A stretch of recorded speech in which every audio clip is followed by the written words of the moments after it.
faith, fight, fire, and freedom. The Maccabees and the story of Hanukkah. Imagine this. You're living in a time where your beliefs, your traditions, and your identity are under attack. Every day, you're told to conform and to let go of what makes you, you. What do? Would you stay silent? Would you pray it away? Would you fight back? Today, we're diving into the epic story of the Maccabees, a group of religious rebels who refused to let their light be snuffed out. Their courage and fierceness sparked one of the most powerful tales of resilience and resistance in history. And their legacy?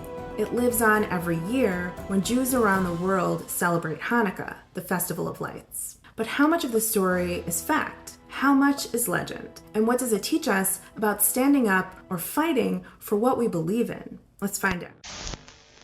I'm Rachel, an art and design enthusiast with a deep love for art, history, and people. By day, I'm a website designer, and on the side, I create these videos to celebrate the incredible, often lesser known stories of women and people of the past. I'm not claiming to be an expert or a historian, just a curious human who has taken time to learn and piece these remarkable stories together. I believe that listening to and learning about others helps us connect and bridge divides. It also is empowering and empowers everyone to be their true selves and in turn accept others as they come. Through all my work, I aim to inspire you to make peace with yourself, to accept and love yourself, and to help others simply by being your most authentic self. It's a process and a spectrum, an aim and a struggle and a gift. Let's dive in. The time period, Hellenistic rule and daily life. To understand the Maccabees, we need to rewind to around 167 BCE, smack dab in the middle of the Hellenistic period. Judea, located in the Middle East where Israel-Palestine now exists, is where the story unfolds. The Jewish people that occupied Judea and Israel were declining, which left the door wide open for outside empires to come and conquer, reign, and colonize the land and the ancestral people who lived there. There was the Assyrian takeover, Assyrians being of modern-day Iraq, then the Babylonians, also of Iraq, then the Persians and the Macedonians of modern-day Greece. They managed to obliterate the Achaemenid Empire of the Persians, who were in power right before Alexander the Great's conquests. After Alexander the Great's reign, his empire splintered into smaller kingdoms that were often at war with one another. The Greeks instituted Greek as the dominant language and culture and expected all others to conform to the Greek way of living and worshiping, otherwise known as Hellenization. Some Jews, primarily the well-to-do upper-class Jews in urban Jerusalem, such as aristocrats, priests, and merchants, began practicing Greek worship, the worship of many gods, and participating in Greek culture, speaking the language, adopting Greek names, and dress. We assume that those that left Judaism behind did so willingly to improve social standing and mobility, as was common at the time and even now. In other words, they were trying to survive. More traditional Jews at the time, particularly the rural and poorer Jewish people, were deeply disturbed by all this Hellenization business. While all this was going on, the Jews were tolerated and were not really interfered with too much. But that changed when the land and the people came under the control of the Seleucid Empire ruled by King Antiochus IV Epiphanes, a man whose name literally means God manifest. Perhaps not the most humble guy, and under his reign, things began to get really rough for the Jewish people. The king was known to be erratic and was secretly nicknamed Madman. He imposed harsh decrees aimed at suppressing Jewish religious practices. He seemed to be a my way or the highway kind of guy, none of that coexistence that his father was about. Antiochus IV outlawed Torah study, circumcision, and Sabbath observance, some of the main pillars of Jewish life at the time. To add insult to injury, Antiochus desecrated the Second Temple in Jerusalem, setting up an altar to Zeus and demanding sacrifice of pigs, an animal considered unclean in Judaism. This was more than religious persecution. It was an attempt to target and erase an identity. Hellenized Jews accepted the changes, but many other Jews didn't and realized they had to fight if they wanted to continue to exist. So how do we know all this? Well, archaeological evidence like inscriptions and coins from the Seleucid era backs up the existence of Antiochus and his policies. Historians like Josephus also provide written accounts, although the details sometimes mix history with his storytelling. Who were the Maccabees? The Maccabees were a religious family of Jewish priests and rebels who ruled Judea in ancient times. Matityahu was the father of a troop of boys, Judah, Yonatan, Yochanan, Eleazar, and Shimon. In 167 BCE, a Seleucid official came to the town of Modi'in and demanded an animal sacrifice be made to the Greek gods. This, of course, was pretty custom at the time of the Greek takeovers. Matityahu, the priest, refused, and when a Hellenized Jew stepped forward to comply, Matityahu killed both the Hellenized Jewish man and a Seleucid officer in a rage, destroying the pagan altar as well for good measure. From a modern lens, this seems somewhat insane. Although if you look at recent headlines in the news, I don't know, maybe not.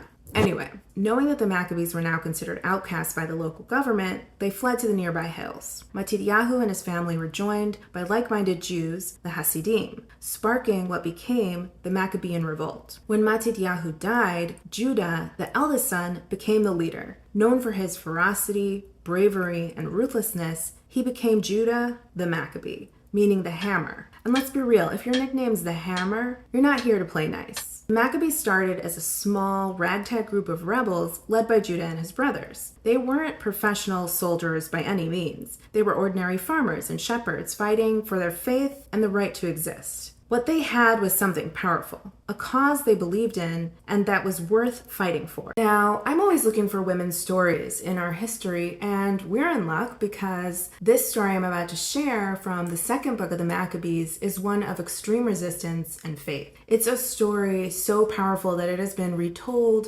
over and over and over again by different faiths across time as a symbol of great courage and martyrdom. Hannah and her 7 sons is one of those epic stories of courage and conviction that grabs your soul and doesn't let go. Picture this. It's 167 BCE, and King Antiochus is on the mission to crush Jewish identity. He seizes a mother and her 7 sons, demanding they eat forbidden pork to prove their loyalty. But guess what? They all refuse, big time. Encouraged by their mom, each son stands firm, enduring horrific torture before being executed. When the king tries to save the youngest by begging Hannah to convince him to eat the pork, she doubles down, urging her son to stay true to their faith. The kid doesn't flinch, and shortly after, Hannah dies too. Legend has it she threw herself into fire, jumping from a roof or collapsing from grief. This story has been retold in Jewish, Christian, and even Roman traditions. In rabbinic lore, Hannah's courage is linked to martyrdoms under Roman rule. Later accounts gave her a name, Hannah, cementing her as a symbol of unshakable faith. Her tale has inspired art, poetry, and drama for centuries. The family story is chronicled in the books of Maccabees, texts not included in the Torah or the Hebrew Bible, but preserved in Catholic and Eastern Orthodox Bibles. These accounts describe battles, victories, and a determination to restore Jewish worship in the face of overwhelming odds. What did the Maccabees do, and why?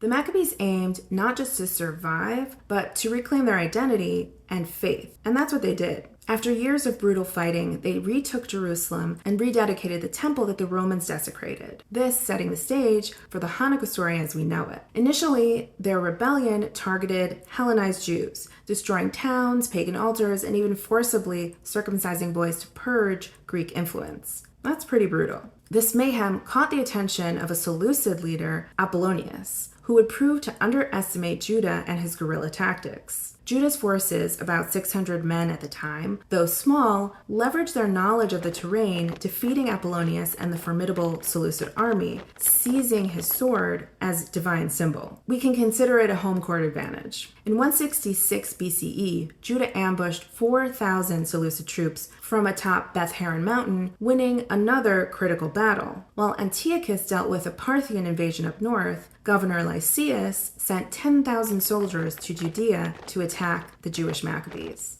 Now, Judah and his troop were about 3,000 strong at this point, and they prepared for this epic battle with prayer and fasting, as was their custom. Judah's scouts caught wind of about 5,000 soldiers and 1,000 cavalry moving directly toward them, and the Maccabees, being a smaller troop who were familiar with the terrain, went right around that segment of the Seleucid army that were coming to destroy them, and ambushed the remaining Seleucid forces who were stationed at Emmaus. Once again, Judah outmaneuvered the larger, heavily armored Greek army. Demoralized, the Seleucids retreated after their camp was destroyed. Despite attempts at negotiations at that time, the Maccabees refused. They did not want to compromise, demanding an end to Hellenization altogether. The battles continued. In 164 BCE, Judah's 10,000 men used hit-and-run tactics to frustrate Lysias' 20,000-strong army at Beth Zur. With Antiochus' death and political shifts in the empire, Lysias abandoned the campaign, granting Judah another victory. Judah marched his followers to Jerusalem, meeting very little resistance. Once in control,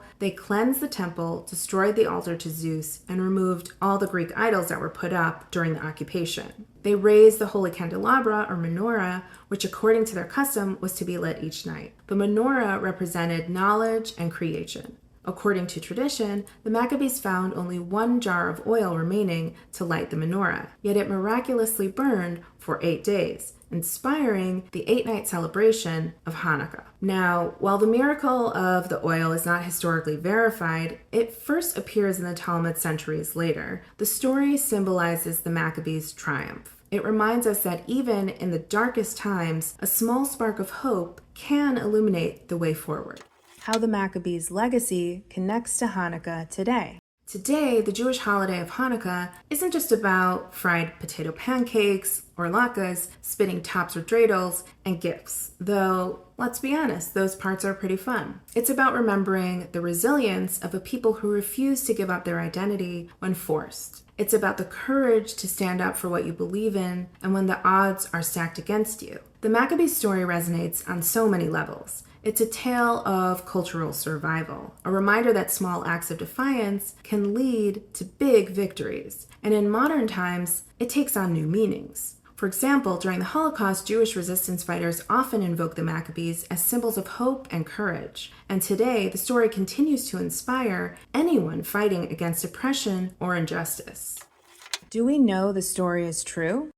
Here's the million-dollar question. How much of the Maccabees story is fact and how much is legend? While we don't have archaeological evidence confirming every detail, the broad strokes, Seleucid oppression, the Jewish revolt, and the rededication of the temple are widely accepted by historians. Coins, inscriptions, and Seleucid records corroborate the political climate, and the ruins of the Second Temple tell us about the cultural and religious stakes of the time. Whether or not every detail can be verified, the story's truth lives in its impact. It's about how people remember, retell, and celebrate, and draw strength and inspiration from this story. Why the Maccabees matter today.